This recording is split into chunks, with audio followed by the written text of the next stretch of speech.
Pendahuluan.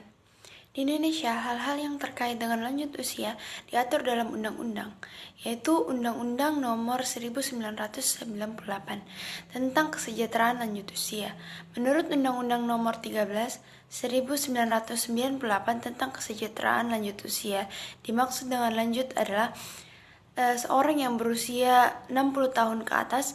Masa lanjut usia juga memiliki tugas-tugas perkembangan yang harus diselesaikan.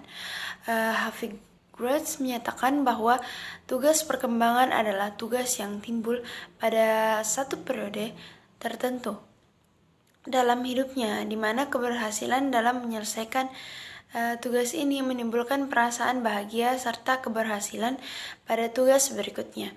Sedangkan kegagalan menimbulkan ketidakbahagiaan dan kesulitan atau hambatan dalam menyelesaikan tugas berikutnya. Menurut Hafid Grotz 1950, tugas-tugas perkembangan pada masa lanjut usia adalah sebagai berikut. Yang pertama, menyesuaikan diri dan menurunnya kekuatan fisik dan kesejahteraan secara bertahap. Menyesuaikan diri dengan masa kemunduran pensiun, berkurangnya pendapatan keluarga, menyesuaikan diri atas kematian pasangan hidup, menjadi anggota kelompok sebaya, mengikuti pertemuan-pertemuan sosial, dan kewajiban-kewajiban sebagai warga negara.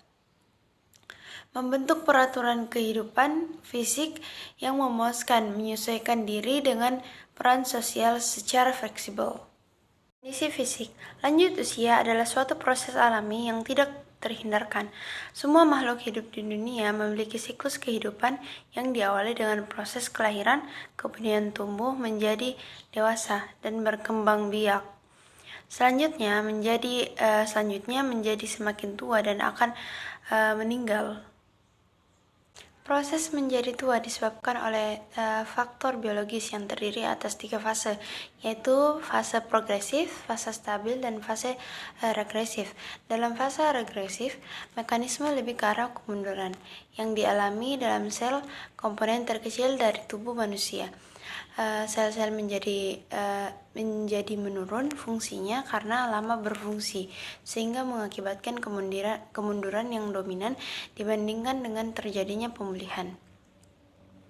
Proses ini berlangsung secara alamiah, terus-menerus, dan berkesinambungan, yang selanjutnya akan menyebabkan perubahan anatomis, fisiologis, dan biokemis pada jaringan tubuh dan akhirnya akan mempengaruhi fungsi dan kemampuan fisik secara keseluruhan.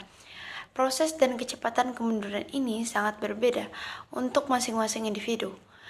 Di samping itu, masing-masing organ mengalami proses dan kecepatan kemunduran atau kerusakan secara berbeda pula antara organ yang satu dengan yang lain.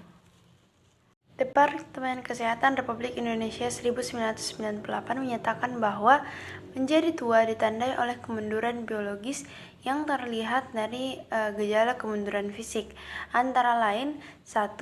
Kulit mulai mengendur dan pada wajah timbul kerutan serta garis-garis yang menetap. 2. Rambut mulai beruban dan menjadi putih. 3. Gigi mulai tanggal. 4. Penglihatan dan pendengaran mulai berkurang. 5. Mulai lelah. 6. Gerakan menjadi lamban dan kurang lincah. Dan 7. Kerampingan tubuh menghilang. Terjadi timbunan lemak, terutama di bagian perut dan pinggul. Fungsi kognitif, pendapat atau stereotip yang berkembang di masyarakat dan perlu diuji kebenarannya menyatakan bahwa kemampuan kognitif yang berupa belajar, mengingat, dan kecerdasan akan menurun bersamaan dengan meningkatnya umur seseorang.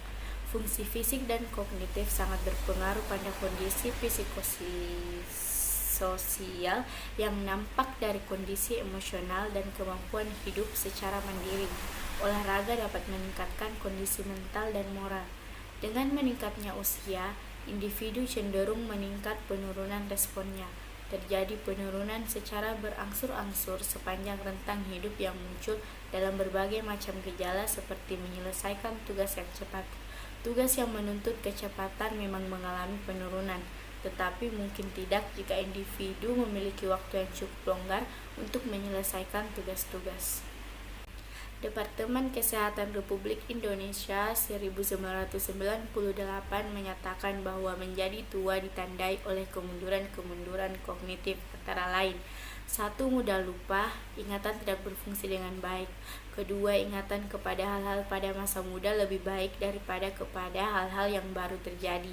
Yang pertama dilupakan adalah nama-nama. 3. Orientasi umum dan persepsi terhadap waktu dan ruang atau tempat mundur. 4. Meskipun telah mempunyai banyak pengalaman, skor yang dicapai dalam tes intelijensi menjadi lebih rendah. Dan 5. Tak mudah menerima hal-hal atau ide-ide baru. Pekerjaan dan masa pensiun. Masa bekerja bagi seseorang terkait dengan umur. Di berbagai lembaga pemerintah atau swasta ada aturan yang mengatur seorang pegawai atau karyawan harus berhenti dari pekerjaannya yang disebut dengan purna tugas atau pensiun. Yang menarik adalah bahwa banyak lanjut usia yang masih ingin tetap aktif bekerja. Jika mungkin ingin menunda masa pensiun, keinginan untuk tetap mandiri dan bukan menjadi beban orang lain, bahkan orang lain itu anak cucunya sendiri, mendorong lanjut usia untuk tetap bekerja. Suatu kenyataan bahwa dirinya mampu mendapatkan penghasilan menunjukkan bahwa dirinya merupakan manusia yang berguna dan bukan menjadi beban bagi orang lain. Bekerja menimbulkan rasa percaya diri, harga diri, dan rasa puas. Perkembangan sosio-emosional. Yang pertama, teori sosial lanjut usia. Lafrancois 1984 menyatakan bahwa ada dua teori yang menerangkan hubungan antara umur manusia dengan kegiatannya. Teori yang pertama adalah teori disengment. Teori ini diajukan oleh Cumming and Henry pada tahun 1961. Teori ini berpendapat bahwa semakin tinggi usia manusia akan diikuti secara berangsur-angsur oleh semakin mundurnya interaksi sosial, fisik, dan emosi dengan kehidupan dunia. Terjadi suatu proses saling menarik diri atau pelepasan diri, baik individu dari masyarakat maupun sebaliknya. Individu mengundurkan diri karena kesadarannya akan berkurangnya kemampuan fisik maupun mental yang dialami. Sebaliknya, masyarakat mengundurkan diri karena ia memerlukan orang yang lebih mudah. Teori yang kedua adalah teori activity. Teori ini bertolak belakang dengan teori yang pertama, menyatakan bahwa semakin tua seseorang akan semakin memelihara hubungan sosial, fisik, maupun emosionalnya. Stereotip lanjut usia. Stereotip tentang lanjut usia tersebar luas tercermin sebagai miskonsepsi, bahwa lanjut usia biasanya lelah, kurang koordinasi, dan cenderung kepada infeksi dan kecelakaan, yang sebagian besar dari mereka tinggal di suatu lembaga di mana mereka tidak dapat mengingat atau belajar, bahwa mereka tidak berminat pada kegiatan seksual, terisolasi dari orang lain, dan tidak menggunakan waktunya secara produktif dan kasihan serta sakit-sakitan. Keluarga dan hubungan sosial. Pola kehidupan keluarga mengalami perubahan seiring meningkatnya usia seseorang. Pensiun yang berarti berkurangnya pendapatan, kematian pasangan baik istri maupun suami, keduanya juga mempengaruhi kehidupan dalam berkeluarga. Semua perubahan menuntut penyesuaian. Penyesuaian dalam keluarga yang dianggap penting dalam keluarga menurut Herlock adalah: yang pertama, hubungan dengan pasangan hidupnya; yang kedua, perubahan perilaku seksual; ketiga, hubungan dengan anak; keempat, ketergantungan orang tua; dan yang kelima, hubungan dengan para cucu. Hubungannya dengan orang lain cenderung berkurang atau menurun. Mereka cenderung berkurang kontak sosialnya dengan teman sekerja atau relasinya atau dengan orang-orang lain di luar rumah. Bekerja dan tempat kerja merupakan sumber untuk melakukan kontak sosial. Oleh karenanya, pensiun menjadi bagian dari terputus atau berkurangnya kesempatan untuk melakukan kontak sosial. Kondisi inilah yang mendorong seakan-akan orang menghindar dari hadirnya masa pensiun. Perkembangan kepribadian, kepuasan hidup, dan lanjut usia berhasil. Untuk menggambarkan dimensi perubahan kepribadian seseorang sepanjang hidupnya, Lehner dan Hulch menggolongkannya ke dalam continuity dan discontinuity, serta stability dan instability. Misalnya, jika Pak Ali dapat dipercaya pada usia 20 tahun dan dapat dipercaya juga pada usia 40 tahun, dapat dikatakan continuity. Sebaliknya, bila Pak Ali dipercaya pada usia 20 tahun dan dicurigai pada usia 40 tahun, ini berarti discontinuity atau tidak berhubungan dengan sebelumnya. Stability dan instability adalah tingkatan di mana individu memegang teguh posisi yang relatif sama pada satu dimensi kepribadian sepanjang waktu. Misalnya, jika Tuti lebih percaya diri daripada Susi pada usia 20 tahun dan juga pada usia 40 tahun, maka dikatakan stability. Sebaliknya, jika Tuti lebih percaya diri daripada Susi pada usia 20 tahun dan Tuti kurang percaya diri daripada Susi pada usia 40 tahun, dapat dikatakan instability. Lanjut usia berhasil. Lanjut usia berhasil diartikan dari bahasa Inggris sebagai successful aging atau optimal aging.